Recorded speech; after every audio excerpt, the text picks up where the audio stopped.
Hey, welcome to another episode of Fiction Fellowship. I just finished the latest Riley Sager book, and this video I kind of wanted to do an author spotlight of him because I've read several of his books and they are so good. I didn't want to do like individual videos because I had read those like a year or two ago, but I wanted to just do like a recap of what I think of him as an author and his books, just so that if you are interested in mystery or thriller books, you might be interested in his books because they are so good. So, his other books, the ones that I have read, are The Only One Left, which I think out of all his books that I've read so far, that one is the best. That one is the first book that I read of his, and it was like so creepy, so suspenseful and gothic that it was just like I was on the edge of my seat. It's kind of like one of those thriller movies where there's so many twists and everything, you don't know what's going on, but that you're on the edge of your seat. That's how I was when I read that book. So if you want to read any Riley Sager books, I suggest you read that one first because that was really good. That's the best one in my opinion. Then there's The House Across the Lake. That one is also really good.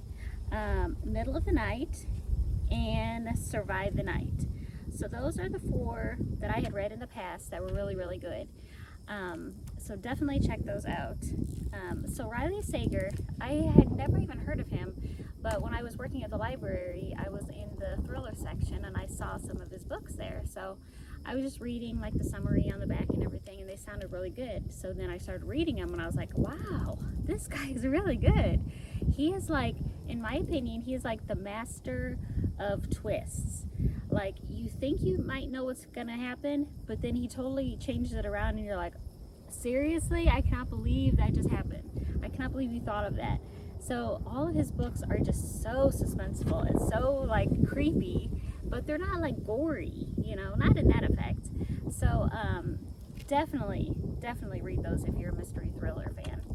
So this book that I just finished is called With a Vengeance. So this one is his latest book, and this one is about a train. So under false pretenses, 6 people are invited to board a train, an overnight train from Philadelphia to Chicago, and Anna is the person who invites them. So she purchases all the tickets on this train so that nobody else is going to be on the train except these 6 people. And she has a reason for inviting these 6 people. These 6 individuals ruined her life. They ruined her whole family, and I'm not going to tell you what happened that they ruined her life, but she is out for revenge.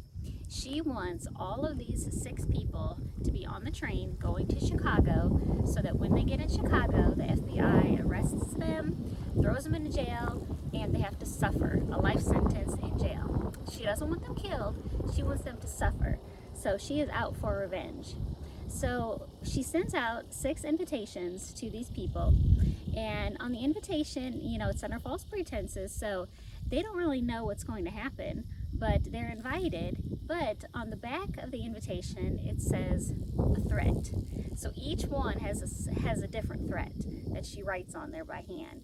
So by that, they kind of know who it is that is inviting them, but they still get on the train. So once they're on the train, it's the 6 people who she invited, Anna, and then her friend Seamus, and then the conductor of the train. But nobody else is on the train. Well, later, she discovers some mystery person was locked in the bathroom on the train. She had no idea that they were there. So that kind of adds to the problem because she did not expect this person to be on the train. Well, after that, somebody gets murdered, one of the 6 individuals that were invited. So after the person is murdered, she's like, oh gosh, this is not what we had planned, her and Seamus. So she is trying to figure out what to do, and each chapter that goes forward, something else happens. More people are murdered. And she's like, oh gosh. She's like, this is not what I had planned. And nobody knows who is killing the people. So you just have to read this book. It is really, really good.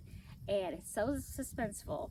And once you get to the end, you're going to be like, oh my gosh, I had no idea that that was going to happen. So if you are interested in mystery and thrillers, I definitely suggest that you read this Riley Sager book, and I think you will enjoy it. I have a bunch of other mystery thriller books that I want to read, so if you have any that you suggest, let me know, and I will see you next time. And make sure you like, subscribe, and share.